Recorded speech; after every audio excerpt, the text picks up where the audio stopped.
everyone. So I kind of wanted to talk about why you should be watching more movies, and just kind of about the benefits of watching movies, how they really are more than just a pastime, and how you can actually get some of these benefits through watching more movies.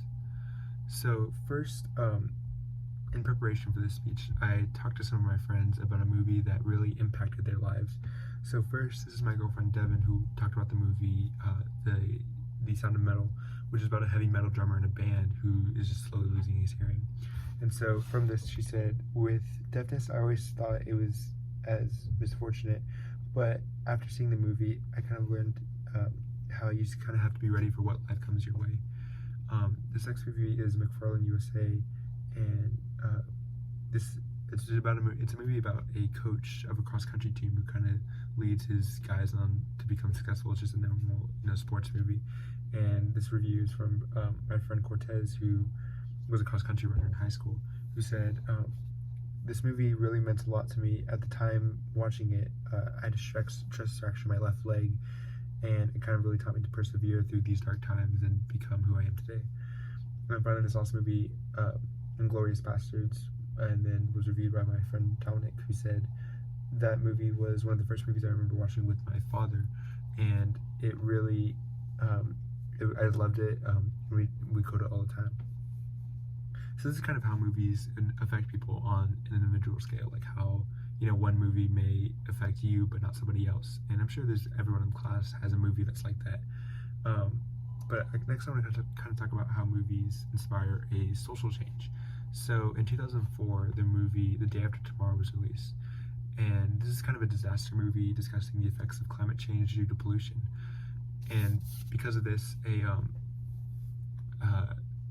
the Yale program for climate change and pollution did a report on those who watched this movie, and how they had those who watched it, roughly 60% said that they were more aware and more worried about the effects of climate change because they had seen the movie, which is obviously really good for climate change, because making people more aware is the first step to solving this issue. And next I'm going to talk about how movies affect your mental health, because of mostly people, as you may know, like movies are mainly a source for entertainment, and that may be how you see it affecting your mental health. However, it's actually a lot more beneficial than that. Janie Lynch, a director of studies from Sydney, Australia, actually said that movies kind of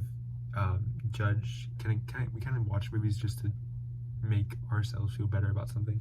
So when you're watching kind of a funny movie to make yourself laugh, you're kind of doing this as well, like grown-ups, or you're watching a sad movie to make yourself cry, you may be doing this too, like Eternal Sunshine of the Spotless Mind. That's where these kind of feelings generate from.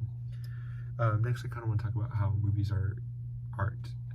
So when we think of art, we obviously think of museums, stuff like that, and the way we see art, that kind of art is kind of declining.